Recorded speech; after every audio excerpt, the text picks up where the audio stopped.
This morning, I want to start off by first of all saying to you, blessed Easter. For those of you who haven't said it yet, but let's remember what it is all about. It's about Jesus. As we were worshiping, I just felt in my heart as well that we must always remember we are here for Him. We are not here because we want to tick a religious box. We are not here because, it's Easter Friday, I have to be in church. We are here because of Jesus, because of what He has done for us on the cross, and because we are thankful and because we are grateful for what He has done for us. That is why we are here on this Friday. And let's not forget what it is all about. It's all about Him and what He has done. So, I don't know about you, but, I like sometimes when I watch a movie or a series, I like to, I can't wait till the end. I don't know if you are also like that. And that's why they created something, they call it binge. You binge a series. And you watch it until it is finished. I was just watching David. I don't know how many of you have seen The House of David. And it's a very powerful series as well. And you struggle to wait till the end because you want to see the ending of the story. You want to see the good part. But what we don't always realize is that there's a story that builds up. And it's the same, sometimes I think we do that with the crucifixion and the resurrection of Jesus Christ. Sometimes on a Friday, on a Good Friday, we want to skip past Good Friday because that's the not so good part. And we want to rush to Sunday, the good part where Jesus is raised from the dead. But what we must understand is that there's meaning in both the crucifixion and the resurrection of Jesus. There's meaning in both. And I think it's difficult for us because a lot of times Good Friday is not a celebration. Good Friday is not a time of celebration. It's actually what Good Friday is it's a remembrance.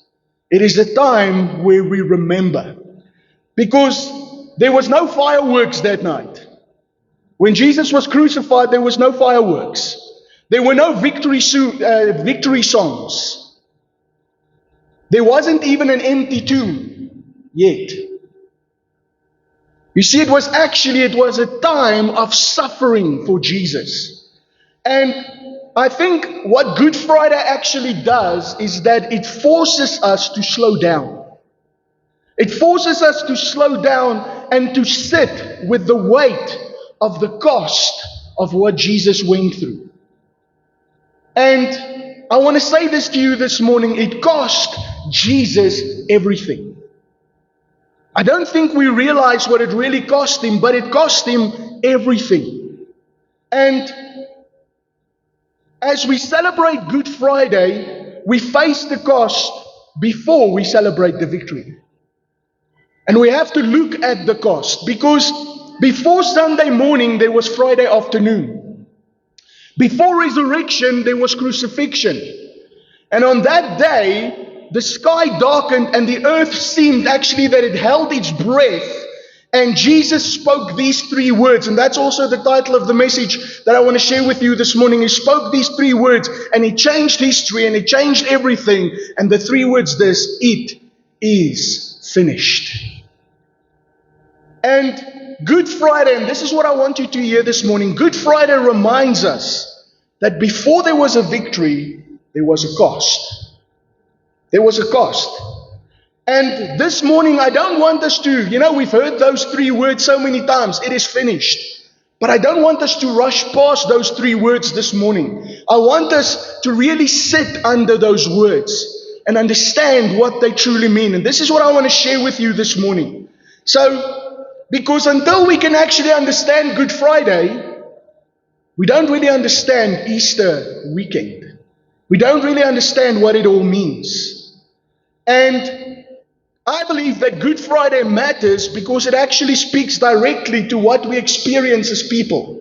I don't know if you've ever noticed this, but always before there's a victory, there's a fight. Always before there's dominion, you have to go through something. There's always a battle there's always a valley before there's a mountaintop. And this is why I believe the crucifixion and the resurrection of Jesus speaks to both those things. But before we do that, let's go into Scripture and let's look at what happened to Jesus. And I want us to read it, and it is a bit of a long portion of Scripture, but I believe it's important that we once again just see what Jesus went through. And you can go read it at home as well. John 19, verse 1 to 30 explains it. So it says this: So then Pilate took Jesus and scourged him. So once again, we read so easily over that, but remember we said that means that it was the cat of nine tails. You know, that whip with the pieces of bone in it, and every time they would scourge Jesus, pieces of his flesh would be ripped out. And the Bible tells us that they scourged him so much that he didn't even look like a man anymore. See, that's what scourged means. Then verse 2. And the soldiers twisted a crown of thorns, the crown of thorns that Pastor Michael spoke about. And they actually say it was about this length, those thorns. And they beat it on his head, and those thorns would go into his head. And he started bleeding. And they put on a purple robe. In verse 3, then they said, Hail, King of the Jews. And they struck him with their hands, so they kept on beating him. Then verse 4, Pilate then went out again and said to them, and this was the reason why Pilate did this, is he brought him out because he thought if they saw how much he already suffered, they would let him go. But listen, they brought him out, and then he said this, that you may know that I find no fault in him. Verse 5, then Jesus came out wearing the crown of thorns and the purple robe, and Pilate said to him, Behold the man. Therefore, when the chief priests and the officers saw him, they cried out, saying, Crucify him, crucify him. Pilate said to them, You take him and crucify him, for I find no fault in him. You see, Pilate didn't actually want to do this. Then verse 7, the Jews answered him, We have a law, and according to our law he ought to die, because he made himself to be the Son of God. Verse 8, therefore when Pilate heard that saying, he was more afraid. Can you imagine that? I'm going to crucify this man who is the Son of God. And he went again into the praetorium and said to Jesus, Where are you from? But Jesus gave him no answer.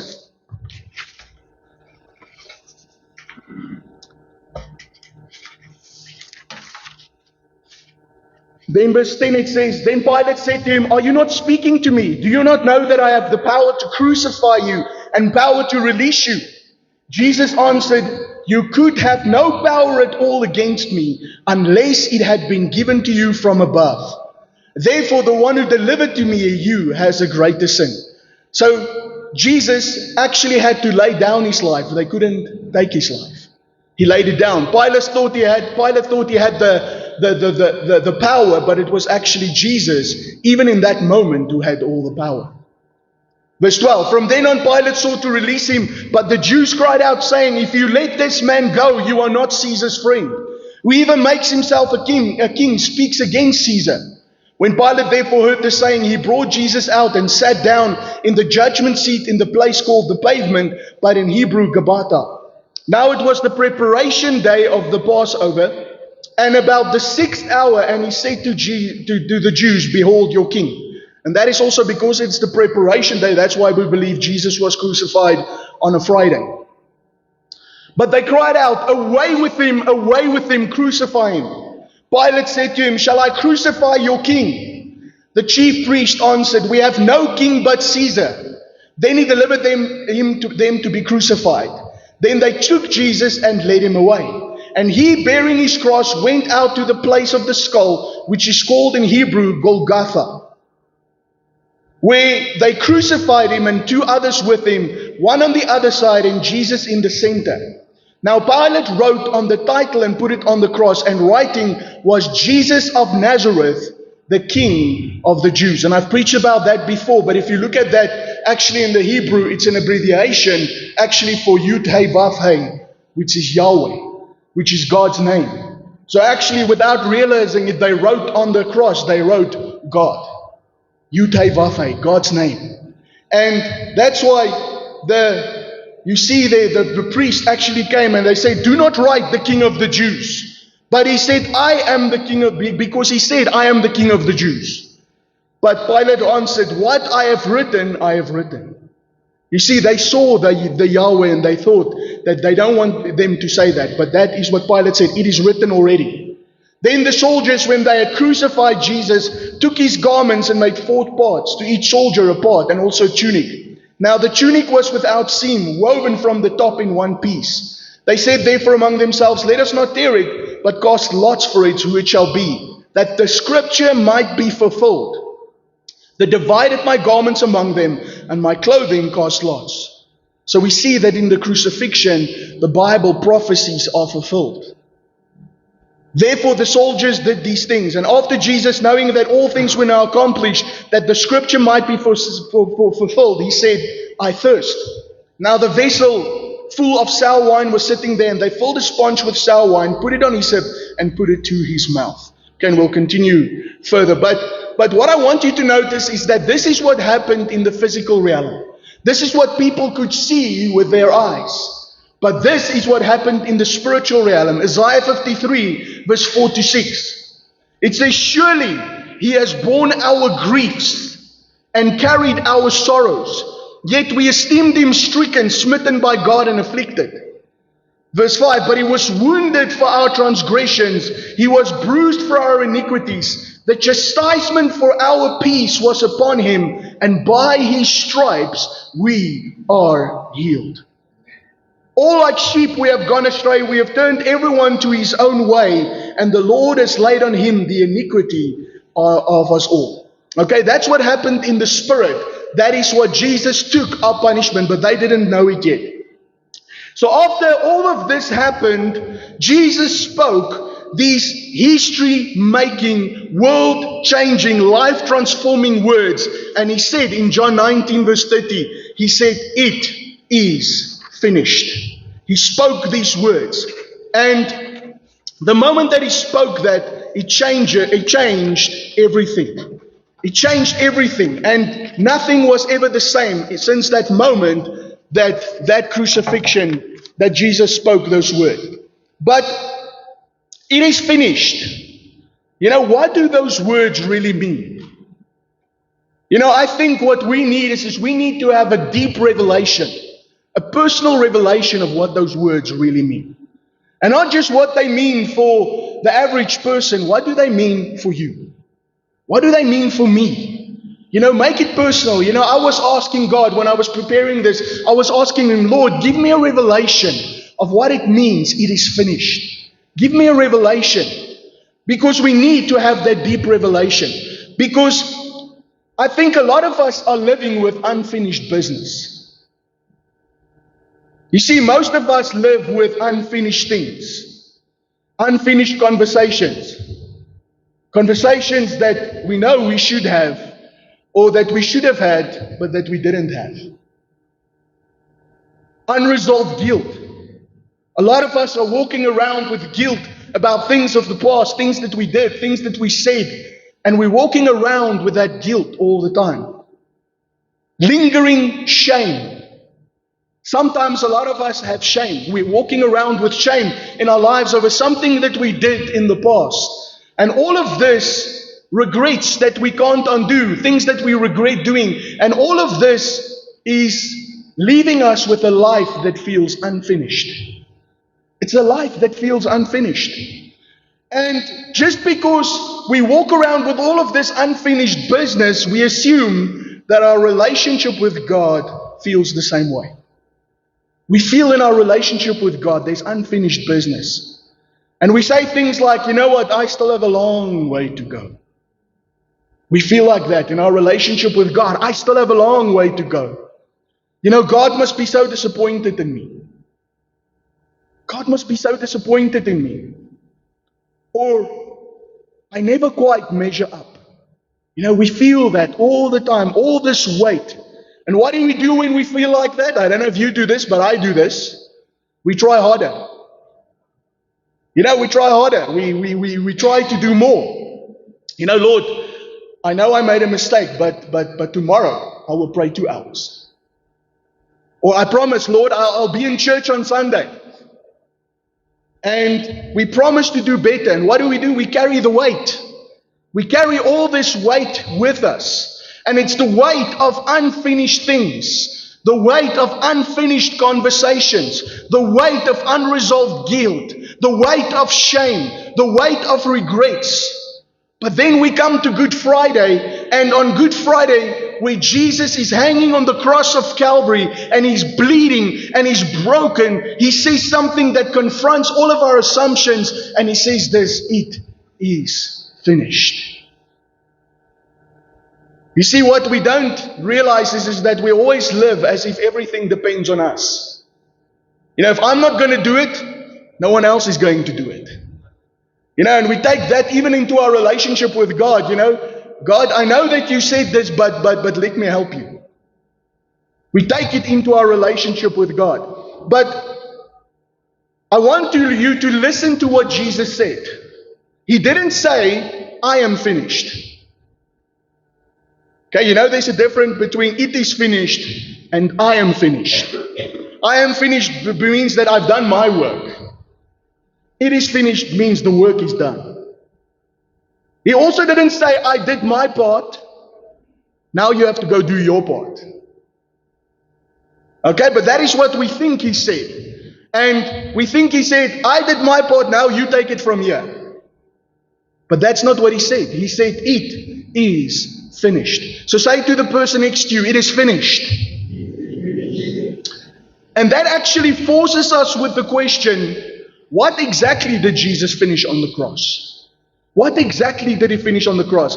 And I think to understand what Jesus meant, we have to understand the words that he chose, because he chose to speak these words. We don't realize this, but God is every word that he says. The Bible says God doesn't speak vain words. He doesn't just say something. When he says something, there's divine meaning behind it. And he chose to speak these words. And once again, those words that Jesus spoke changed everything. John 19 verse 30 records it this way, and I want you to hear it. This is so powerful. When Jesus had received the sour wine, he said, it is finished. And bowing his head, he gave up his spirit. Actually, if you look at it in the Hebrew, actually he just said finished. He said finished. He didn't say it is finished, he said finished. Okay, and in the Greek, it's actually the word tetelestai. Tetelestai, it's a Greek word. And what it actually is, it's not a religious word. It was actually a business word. So to explain it to you, it would be like if I have a business contract and the contract has been fulfilled, they would take a stamp and they would stamp on the contract, they would say tetelestai. It's finished. The contract has been fulfilled. Or if there was a debt and it was paid, they would stamp on the debt. They would stamp tetelestai, and it would mean it is finished. The debt is paid in full. So tetelestai actually means this, that it is paid in full. It is completed. It is nothing left outstanding. That's what it means. And when Jesus said it is finished, what we need to realize is that he wasn't expressing an emotion. He wasn't saying, he wasn't sighing and saying, it's finished. Wasn't expressing an emotion. He was declaring completion in the spiritual realm that actually finished everything. And it was also, this wasn't exhaustion. He didn't cry out and say, at last it is finished. What he said was with authority. He declared, it is finished with authority. Pastor Steph, I think you can just show us that clip, and I think that clip will perfectly illustrate what I'm saying to you this morning. And maybe you've seen this before, but just look at this clip and it illustrates perfectly what I'm trying to say to you. What Jesus actually did for us on the cross.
Amen. Let's give him praise for what he's done for us.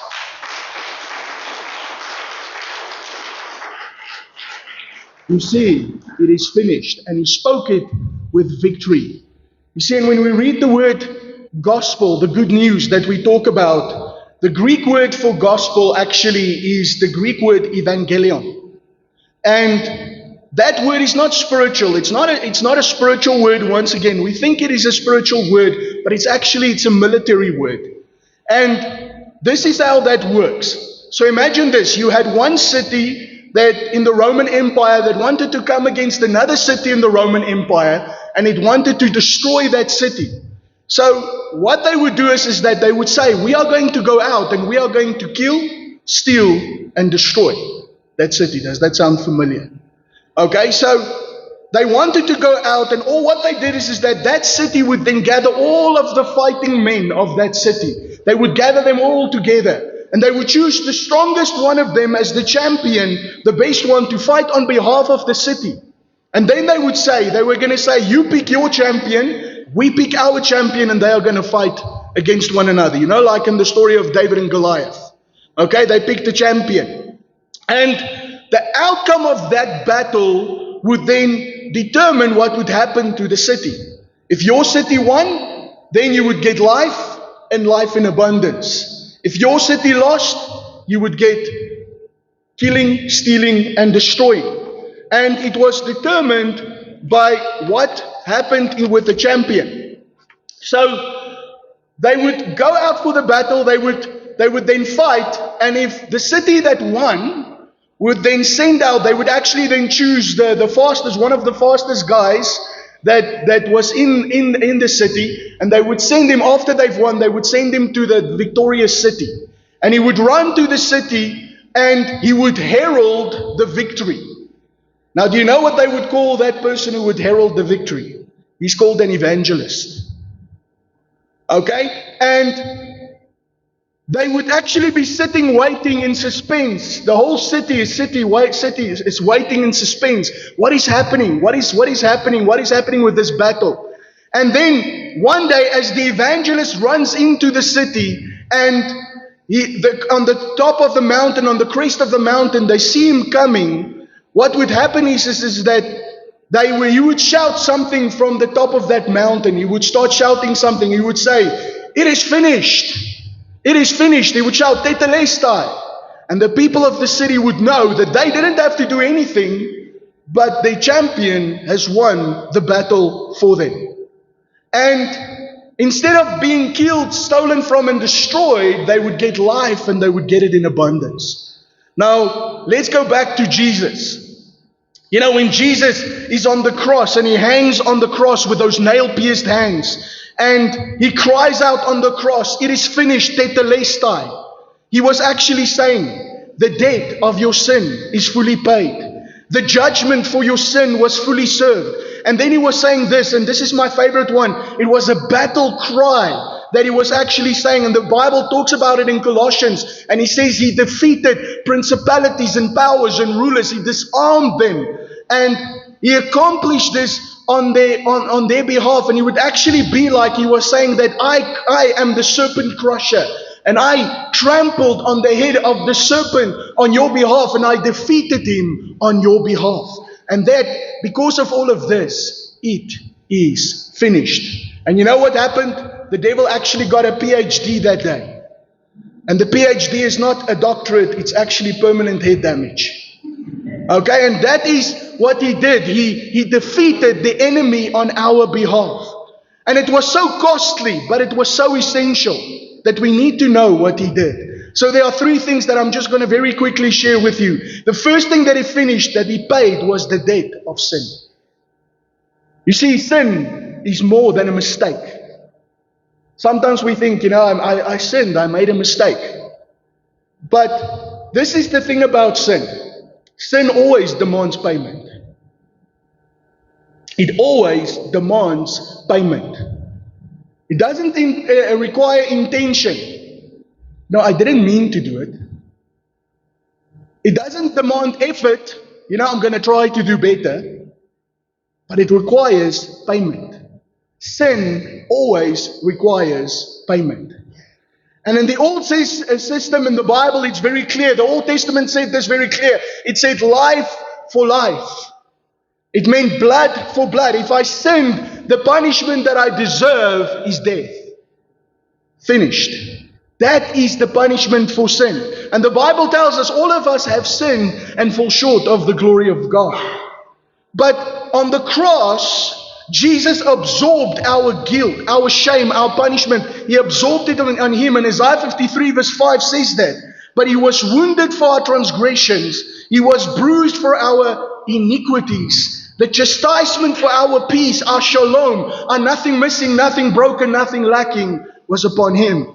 And by his stripes, we are healed. You see, and this is what we need to realize. You don't work off sin. Jesus paid for it in full. You can't work off your sin. No amount of good works that you do can be enough payment for your sin. So when Jesus said, "It is finished," he was saying the debt is paid. He was saying the account is settled. And if you are trying to earn forgiveness by paying a bill that God has already paid in full, that is what we so many times try to do. We try to earn forgiveness by paying a bill for what has already been paid for.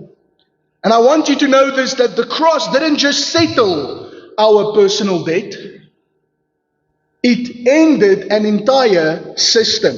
And that is the system that we are talking about. It's the old covenant system. And in this system, it says actually the curtain was torn. In the old system, there was a curtain, and you could only once in a year, you could go into the holiest of holies, into the presence of God. And actually it was the high priest that went into the presence of God. And only him could do it once a year through the blood of goats and animals. And he could only do that once a year. But when Jesus came and he ended the old system, the Bible says that there was a curtain that separated the Holy of Holies and the presence of God where he dwelt. And that curtain was torn from top to bottom. And that curtain, I looked at that curtain, its width was 9 to 10 meters. Its length was 18 to 20 meters. And they say it was about 9 to 10 centimeters thick. But this curtain was torn from the top to the bottom. And this signifies to us that this wasn't something that man could do, but because no person could tear that curtain from the top to the bottom. It was only God could do that. They said if they would clean that curtain, it would take 300 priests to do it. So God tore this curtain, and when that curtain was torn, what actually it meant was that the distance between us and God disappeared. Access to God is no longer earned. You don't earn access to God. We no longer live behind the veil. Because why? Because He came near. Ephesians 2 verse 13 says, "But now in Christ Jesus, you who once were afar off, He has brought near through the blood of Christ." You see, we don't need a ritual. And that's sometimes what we think. We need to practice rituals to get into the presence of God. We sometimes think we need a location. We need to, a specific place. I can only get into the presence of God when I'm in church. We don't need a location. Sometimes we think we need a performance. I'm going to stand before God and I'm going to perform so that I get into His presence. If I sing beautiful enough, I can get into His presence. I think then most of us won't make it. Okay, but it's not based on our performance. What we needed was a Savior, and Jesus came and He finished the work. And because of that, we have access to the presence of God. And while it looked like darkness, something else was actually happening beneath the surface. The devil thought he won, but actually, once again, he was defeated. And what was finished was the power of the enemy. Good Friday may have looked like defeat, that Jesus died. The disciples ran, the crowd mocked, darkness covered the land, but the cross was not Satan's victory, it was actually his downfall. And what looked like weakness was actually the strength of God. And what looked like surrender was actually strategy of God and a plan of God. You see, the cross wasn't a loss, but it was a decisive blow by heaven to defeat the enemy. You see, sin was disarmed, death lost its sting, and the enemy was exposed.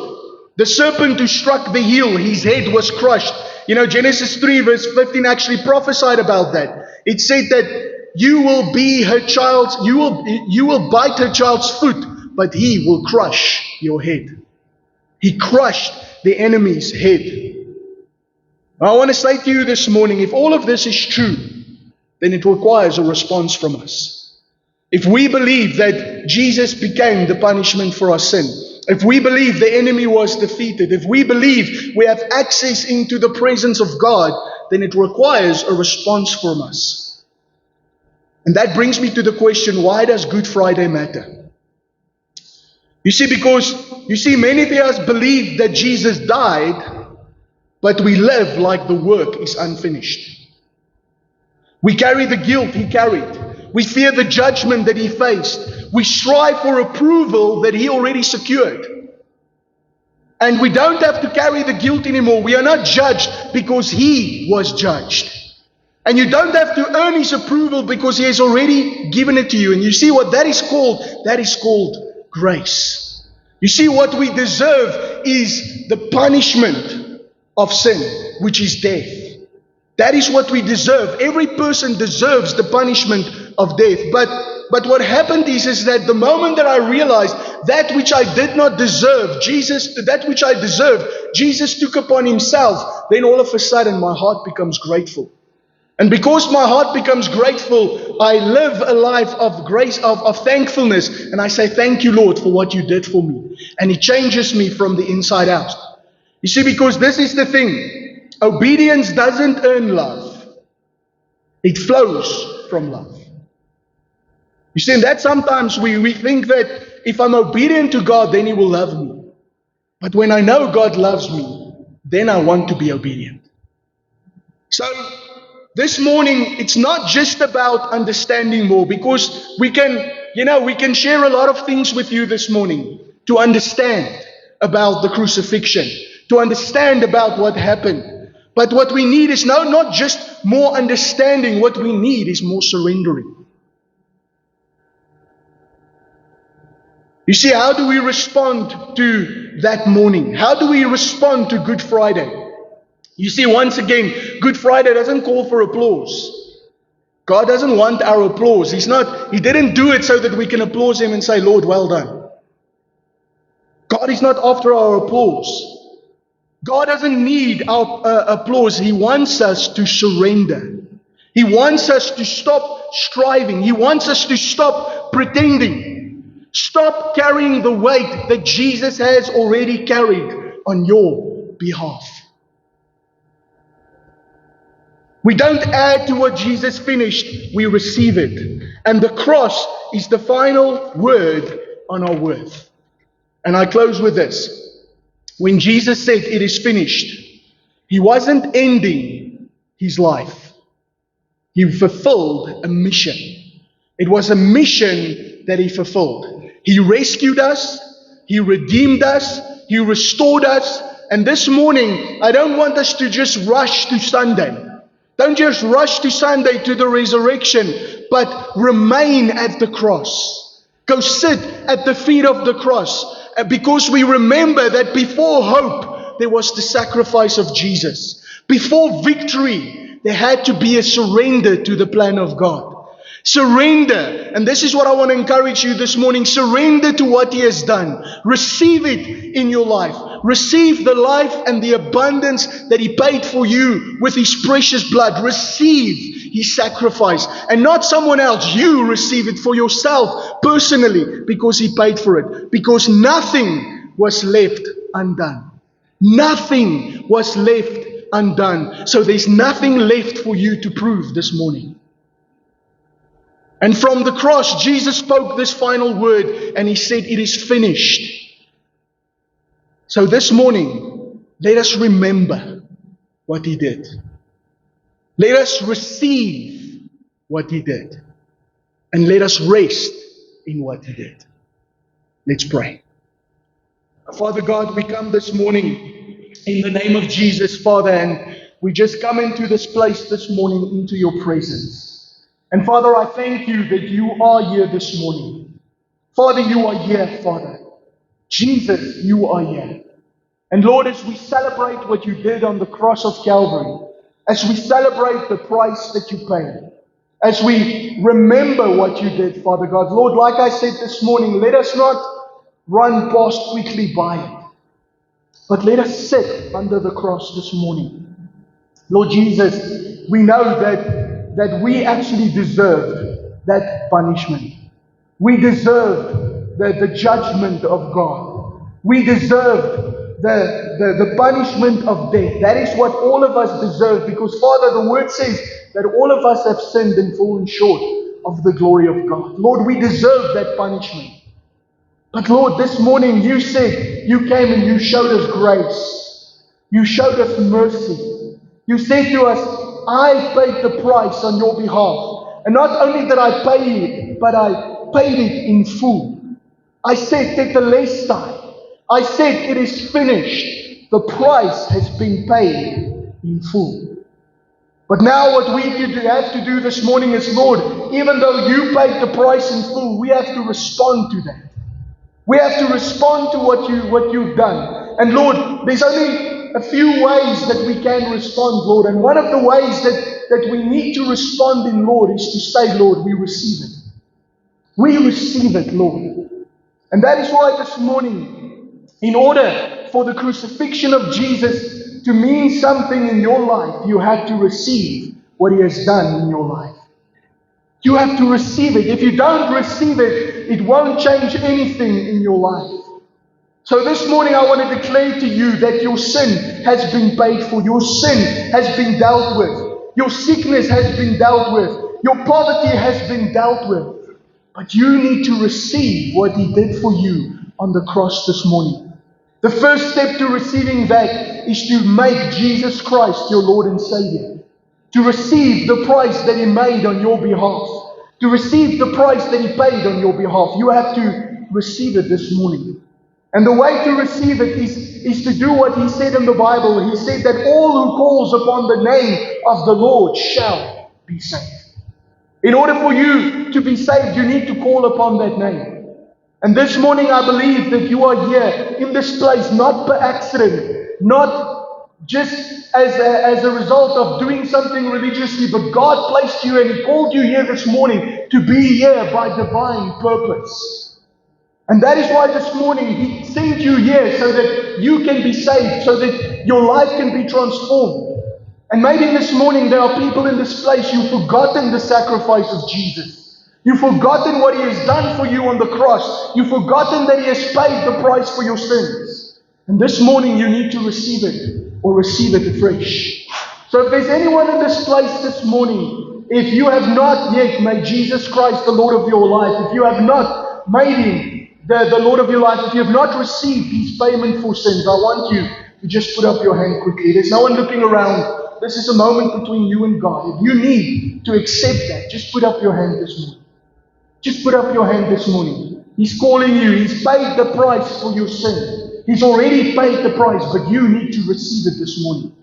Is there anyone this morning that says, I need to receive the payment for my sin? Maybe my heart has grown cold and I need to receive the payment for what He has done. If that is you, just put up your hand quickly. I see that hand. Thank you. I see that hand. Thank you. Is there anyone else this morning? He came for you. He came for you personally. Maybe you've drifted away from God. Then this is the time to say, Lord, I want to come back to you this morning. Just put up your hand this morning if that is you. Thank you. I see that hand. Thank you, Jesus. Lord, I thank you for all these people who have put up their hands. Just pray this prayer with me. Say, Lord Jesus, I come to you this morning. And I thank you, Lord, that you paid the price for my sin. I receive it. I receive your sacrifice. And I thank you for what you did for me. I declare the work is finished. Jesus Christ is Lord over my life. I declare you are my Lord. And I receive the price that you paid. Thank you for saving me. And I believe it. And I receive it. Holy Spirit, help me to live this life with you. This life of victory. This life that you have completed. I will live with you. And I surrender to you this morning.